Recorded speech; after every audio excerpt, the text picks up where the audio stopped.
भूपेंद्र हुड्डा मुख्यमंत्री थे, अगर उनके बाद किसी की चलती थी तो रणदीप सुरजेवाला की चलती थी। तो फिर ऐसा क्या कारण होगा रणदीप सुरजेवाला हार गया? आज रणदीप सिंह सुरजेवाला कहते हैं कि मुझे उत्तर भारत की फिक्र है, आप उत्तर भारत का मुख्यमंत्री बनाएं। भाई जब ये इसके पास पावर थी तो फिर पुंडरीक सुत्ती क्यों थी, फिर गुला शिकाल सुता क्यों था, कलायत सुता क्यों था, जींद सुता क्यों था, करनाल सुता क्यों था, अम्बाला सुता क्यों? कांग्रेस की जो इनकी आपस में गुटबाजी और फुटबाजी, तो हाथ से हाथ तोड़ो इन्होंने अभियान अपना चला रखा है कि कहीं भूपेंद्र हुड्डा अगर निकल जाए उसके हाथ तोड़ दो, कहीं सुरजेवाला निकल जाए तो उसके हाथ तोड़ दो। तो साइलेंट और जिनको ये लगता है कि भाई हाँ देश हित की बात हो रही है वो गठबंधन की तरफ है। मैं हूं उमेश रुहल, हमारे साथ में है जेजेपी पार्टी के तेज तरार नेता राजू ढूलपाई जी। सर बहुत बहुत स्वागत है। धन्यवाद उमेश भाई, आपका भी स्वागत और आपके जितने भी दर्शक फॉलोवर्स व्यूवर्स चाहने वाले हैं उसको मैं आगे पूछूं। आप पार्टी लगातार जिम्मेदारी भी देने लग रही है, 5वीं बार एक और अहम जिम्मेदारी दे दी है, किस तरह आगे निभाओगे इस जिम्मेवारी में?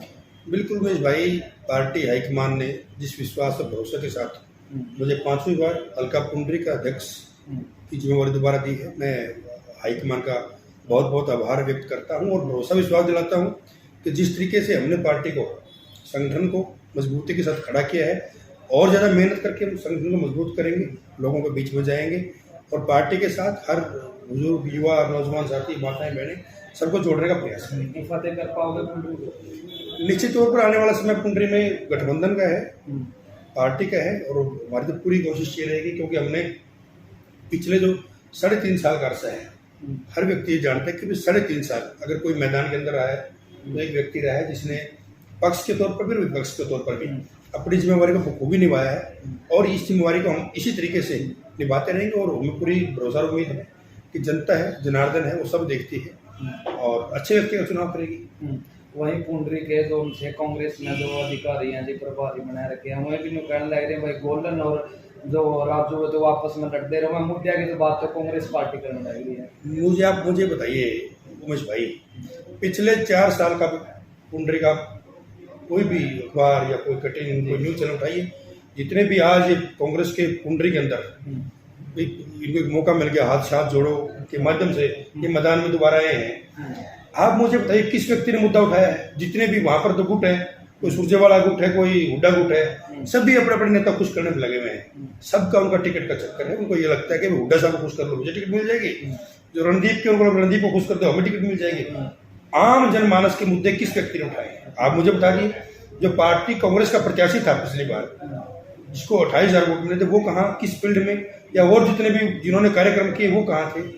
एक भी बयान मौजूदा विधायक के खिलाफ या कोई गलत काम है, राजू ने कोई गलत काम किया हो या मौजूदा विधायक ने किया हो, सरकार की कोई गलत काम है, आप बताएं मुझे। आपने कब कहाँ आकर प्रदर्शन किया हो, आपने कोई आवाज उठाई हो, आपने कोई सहयोग किया हो?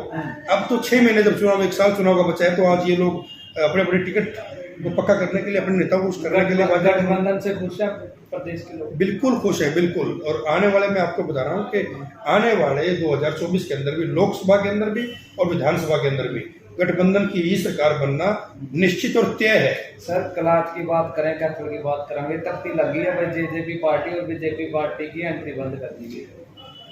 मैं उमेश भाई आपको एक बताता हूँ बात, जो आज ये प्रकरण हो रहा है ना, 2000 का जो 2000 के आसपास की बात थी, जब 98, 96, 2000 में, 2001-05 में 2 पार्टियां होती थी, एक तरफ लोकदल और एक तरफ कांग्रेस पार्टी। तो लोकदल के अंदर वो लोग होते थे जो वजने वोट होते थे और साइलेंट जो वोट होता था वो कांग्रेस की तरफ था। आज वही हालात अब किस समय में है, जो वजने वोट है वो कांग्रेस की तरफ है और जो साइलेंट और जो जिनको ये लगता है कि भाई हाँ देश हित की बात हो रही है वो गठबंधन की तरफ है। तो आने वाले समय में आपको बताता हूँ कि जो वजने वोट है वही वोट इधर रह जाएंगे, वही वे लोग 20-25 सीटों में खड़े रह जाएंगे और सरकार दोबारा फिर गठबंधन की बनेगी। मैं आपके माध्यम से बात कर रहा हूँ, बिल्कुल ठोक के कह रहे भाई गठबंधन 2024। मैं कह रहा हूँ निश्चित तौर पर मैं कह रहा हूँ गठबंधन की 4 सीटें गठबंधन की ना निकल गए तो आप यहाँ बैठे, मैं यहाँ बैठा हूँ, मैं बता रहा हूँ ना आपको, ये सिर्फ वही वजने वोट जो हमारे टाइम लोकदल में होते थे वही चीजें आज के समय में है। और ये जो लोग हैं जिनको पीड़ा है, तकलीफ है, दुष्यंत से तकलीफ है, ये वो लोग हैं जो दुष्यंत को मोहरा बना करके आम जनमानस को, जो गरीब आदमी है, जो आम जमींदार है, उनको दुष्यंत को मोहरा बनाकर वो बदलाते हैं और कोशिश करते हैं कि दुष्यंत के को बहकाकर दुष्यंत के नाम पर इन लोगों को उधर जाने के बजाय कांग्रेस में जोड़ा। सर दुष्यंत चौटाला ने एक वादा किया था भाई 5100 रुपये पेंशन कर देंगे, अरे एक युवा ने रोजगार दे देंगे। वो युवा भी रोजगार खातर बैठे हैं, सड़कों पर बैठ जाकर धरने लगा ले हैं, वह बूढ़े भी पिलसन खातर बाट देखेंगे। उमेश भाई मुझे आप यही बताइए, जब हमने 2018 के अंदर पार्टी गठन किया जी, निश्चित तौर पर आप चंडीगढ़ जाएं, चंडीगढ़ हमारे पार्टी कार्यालय के अंदर बड़ा सा बिल्कुल हमारा जो चुनावी वादा है उसका पोस्टर लगा हुआ है। आप उसको अच्छी तरह से जाके पढ़ें, लोगों को भी दिखाएं। हर पॉलिटिकल आदमी को पता है इस बात का कि भाई दुष्यंत ने ये कहा था कि जननायक जनता पार्टी अगर 24 के अंदर सरकार बनती है, हरियाणा प्रदेश के मुख्यमंत्री दुष्यंत चौटाला बनते हैं, तो फिर एक कलम से 5100 पेंशन हम बुजुर्गों को करेंगे। आप मुझे बताइए, जनता ने हमें सिर्फ 10 सीटें दी और हम एक सरकार के भागीदार बने, और बीजेपी का वादा 3000 का था। हम फिर भी सरकार के साथ मिलकर के कि हम प्रयास कर रहे हैं कि ये पेंशन बढ़ जाए। अगर दुष्यंत मुख्यमंत्री होता और पेंशन 5100 ना हो तो निश्चित तौर पर हम चोर थे जनता के। दुष्यंत ने कहा कि 75% का जो युवाओं को प्राइवेट फील्ड में नौकरियों में आरक्षण है, हमने वो वादा पूरा किया। महिलाओं को पंचायत में 50% जो भागीदारी है हमने वो सुनिश्चित की। अभी दुष्यंत जी ने हमारा जो तीसरा वादा था कि भाई जो कोटा है उस कोटे के अंदर 33% महिलाओं को भागीदारी मिले, हम उसको पूर्ण कर रहे हैं। जो हमारे वादे हैं उन पर तो कोई चर्चा नहीं कर रहा। एक वादा वो भी जब दुष्यंत सरकार में मुख्यमंत्री नहीं है हम प्रयास कर रहे हैं। मैं वही तो कह रहा हूँ उमेश भाई, आज तक का जो इतिहास रहा है उठा करके देखे। भूपेंद्र हुड्डा इतने दिनों से MLA बनते आ रहे हैं, मुख्यमंत्री 2 बार रह लिए, MP रह लिए। सुरजेवाला जी 8 प्लान चुनाव लड़ रहे हैं, 8 चुनाव ये लड़ चुके हैं। वीरेंद्र सिंह कह रहे हैं मैं 16 चुनाव लड़ चुका हूँ। शैलजा जी कितने चुनाव लड़ चुके हैं। जितने भी बड़े लीडर हैं जो दुष्यंत के ऊपर निशाना साधते हैं वो इतने साल की उनकी राजनीति होगी, कोई 30 साल की, कोई 40 साल की, उन्होंने अपने अपने इलाके के अंदर क्या किया है। सुरजेवाला साहब तो कैथल भी, अगर उन्होंने इतने काम किए तो कैथल से क्यों हार के। दुष्यंत चौटाला का तो मात्र MLA बनने के बाद उप मुख्यमंत्री के तौर पर मैं 1 साल कार्यकाल मानता हूँ। जब MLA बने तो तब ये मान के चले कि सरकार के अंदर हिस्सेदारी हुई, पहली बार सरकार के शासन के अंदर आए हैं। आपको 6 महीने साल तो ये लग जाता है कि किस विभाग से कैसे काम कर रहे हैं। फिर कोरोना आ गया, फिर किसान आंदोलन भी चला, तो अब 1 साल से वो काम कर रहे हैं। कल आज तक उसाना में इतने काम कभी नहीं हुए जितने दुष्यंत ने किए हैं। 1 साल का अरसा, और दुष्यंत को तो सिर्फ मतलब ये 2-2.5 साल, इसके अंदर ही आप उसका आकलन कर लोगे कि भी साथ मैंने काम नहीं किया, इसने वोट भेज दिया। कह रहे हैं कि रणदीप ने कोई काम नहीं है कैथल के अंदर, पर जेजेपी के कुछ नेता कैथल से वही तारीफ करते नजर आ रहे हैं। देखिए मैंने ये नहीं कहा, मैं ये कह रहा हूं अगर उन्होंने इतने ज्यादा काम किए हैं। आप मुझे बताइए उमेश भाई, रणदीप सिंह सुरजेवाला 2 बार पावरफुल मंत्री कैथल के रहे, भूपेंद्र हुड्डा मुख्यमंत्री थे। अगर उनके बाद किसी की चलती थी तो रणदीप सुरजेवाला की चलती थी, तो फिर ऐसा क्या कारण होगा रणदीप सुरजेवाला हार गया। आज रणदीप सिंह सुरजेवाला कहते हैं कि मुझे उत्तर भारत की फिक्र है, आप उत्तर भारत का मुख्यमंत्री बनाए। भाई जब ये इसके पास पावर थी तो फिर पुंडरी छूती क्यों थी, फिर गुला चिका छूता क्यों था, कलायत छूता क्यों था, जींद छूता क्यों था, करनाल छूता क्यों था, अम्बाला छूता क्यों था। तब इन्होंने क्यों नहीं काम किए भाई? तब वो लोग उत्तर भारत में नहीं थे क्या?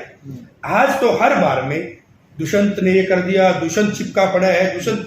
अरे एक व्यक्ति जिसने नई नवेली पार्टी बनाई, 5 साल MP रहा, विपक्ष के तौर पर अपनी जो उन्होंने अपनी खुद की दुष्यंत की काबिलियत थी उन्होंने लोकसभा के अंदर खुद को प्रूव करके दिखाया। अब सरकार के अंदर आया है, 1 साल सही तरह से काम करने के हुआ है। इतने लोगों काम करते हैं दुष्यंत जी, हम लोग से मिलते हैं सिर्फ और सिर्फ एक बात टारगेट, किसान आंदोलन में कहाँ थे जी, किसान आंदोलन में। मैं कह रहा हूँ कि वही बात दुष्यंत जी कभी खिलाफ तो नहीं कहे। अरे भाई एक आदमी आपकी आवाज उठाने के लिए, आपकी काम करवाने के लिए सत्ता के अंदर बैठा है, आप काम करवाएं, अपने लोगों को काम करवाएं। जो लोग राजनीतिक लोग हैं वो तो सिर्फ ये इस बात की बात जोड़ रहे हैं कि कब कांग्रेस आए तुम्हारा दाव लग जाए। अरे भाई जब सरकार आएगी तब करवा लेना काम। आज एक आपका व्यक्ति चंडीगढ़ के अंदर बैठा है, आप उससे काम करवाओ। इनका सिर्फ एक ही मकसद है, किसी ना किसी तरीके से दुष्यंत चौटाला को यहीं रोक दिया जाए, क्योंकि ये हरियाणा का भविष्य है। ये कल नहीं तो आने वाले समय में हरियाणा प्रदेश का मुख्यमंत्री आएगा। जेजेपी पार्टी गठबंधन की बहुत बड़ी बातें करती है जी, वहीं जो बीजेपी पार्टी के प्रदेश प्रभारी है वो कह रहे हैं कि हमें गठबंधन की जरूरत नहीं है। क्या जेजेपी पार्टी का गठबंधन में जुड़ना कोई मजबूरी है? आप मुझे बताइए उमेश भाई, ये गठबंधन ना तो हरियाणा स्तर पे हुआ था, ये गठबंधन राष्ट्रीय स्तर पे हुआ था। अमित शाह जी और दुष्यंत जी के बीच में हुआ था। कभी पार्टी हाईकमान ने कुछ कहा? यहाँ के जो चंद लोग थे जिनको अपनी सीट की फिक्र है उनके बयान सामने आए हैं, जिनको ये लग रहा था कि, और खासकर वो लोग जिनको ये लग रहा था कि भी एक जाट मजबूत चेहरा बीजेपी को मिल गया है। उनको तकलीफ थी कि भाई तुम्हारी नहीं चल रही है, उनके तो बयान आए हैं जी। पिछले दिनों जब मोदी साहब को और अमित शाह जी का निमंत्रण एनडीए के अंदर शामिल होने को दुष्यंत जी को मिला और गए, उसके बाद किसका बयान आया है?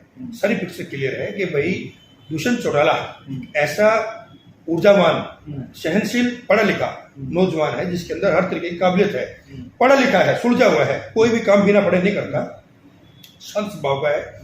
पार्टी राष्ट्रीय स्तर के नेताओं को पता है कि दुष्यंत के साथ के बगैर हरियाणा में चलना मुश्किल है, और ये बात बिल्कुल क्लियर है कि आने वाले चुनाव में दोनों पार्टी मिलकर प्रदेश के अंदर एक बात और चर्चा विषय बन रखा है कि भाई दिग्विजय चौटाला क्लास से चुनाव लड़ेंगे। देखिए, ये तो पार्टी हाईकमान का फैसला है, वो क्या करते हैं, लेकिन हर कार्यकर्ता ये चाहता है कि भाई नेता हमारे इलाके से आए। अब दुष्यंत जी जींद से चुनाव लड़ते हैं तो जींद के हर लोगों को फायदा होता है। अगर कैथल जिले के अंदर अगर परिवार से साथी चुनाव लड़ते हैं तो फिर निश्चित तौर पर हर सीट में फायदा होगा, हर कार्यकर्ता को फायदा होगा। और कलायत तो चौधरी देवीलाल गढ़ रहा है, तो वहाँ पर वैसे हमारे पास सतविंदर राणा जी बहुत मजबूत हमारे साथी हैं, और अगर दिग्विजय जी आते हैं चुनाव लड़ते हैं तो सोने पर सुहागा है। निश्चित तौर पर आने वाले समय में हम जो जिस जननायक जनता पार्टी का जो उम्मीदवार होगा, एक सीधी बात है, जेजेपी पार्टी अपनी टक्कर में कौन सी पार्टी ने देखा? देखिए, आज हम गठबंधन के अंदर हैं और निश्चित तौर पर गठबंधन की टक्कर कांग्रेस के साथ होगी। और मैंने आपको पहले भी कहा, मैं आज भी कह रहा हूँ कि 2024 के अंदर लोकसभा में भी, विधानसभा के अंदर भी निश्चित तौर पर गठबंधन की सरकार बनना तय है। ये सिर्फ और सिर्फ जो वोट है वो बचते हैं वही 20-25 सीटें वहीं तक रहेंगी। और ये आप ये मान करके चले, अब इन्होंने जो ये कार्यक्रम चलाया हुआ है हाथ से हाथ जोड़ो, इन्होंने तो हाथ से हाथ जोड़ो चलाया है, लेकिन जो कांग्रेस की जो इनकी आपस में गुटबाजी और फुटबाजी, तो हाथ से हाथ तोड़ो इन्होंने अभियान अपना चला रखा है कि कहीं भूपेंद्र हुड्डा अगर निकल जाए उसके हाथ तोड़ दो, कहीं सुरजेवाला निकल जाए तो उसके हाथ तोड़ दो, तो शैलजाना निकल जाए उसके हाथ तोड़ दो।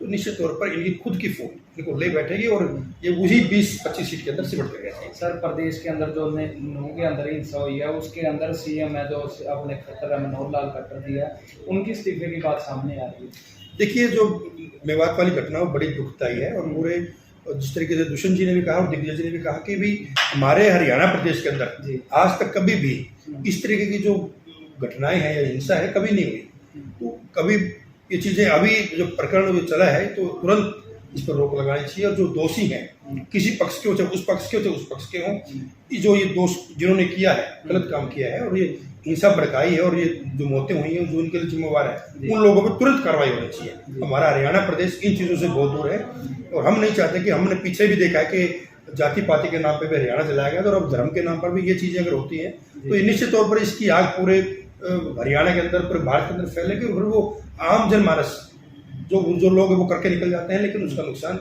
हम जिसका घर का परिवार बचा जाता है उसको दुख सहना पड़ता है। सर, प्रथम हरियाणा के माध्यम से क्या कुछ कहना चाहोगे प्रदेशवासियों को जो दुष्यंत चौटाला कलायत के अंदर पहुंचे हैं? बिल्कुल, मैं आप सबके माध्यम से ये अपील करूंगा कि आने वाली जो 11 तारीख है, 11 तारीख को हरियाणा प्रदेश के लोकप्रिय उप मुख्यमंत्री माननीय दुष्यंत चौटाला जी वो कलायत हल्के के 7 से 8 गाँव का दौरा करेंगे। तो हमारी आज पार्टी की मीटिंग भी थी जिला अध्यक्ष जी के नेतृत्व में, सतविंदर राणा जी के सबके नेतृत्व में, और हमने वो 7-8 जो गाँव हमने सिलेक्ट किए हैं उसकी सूची जारी हो जाएगी।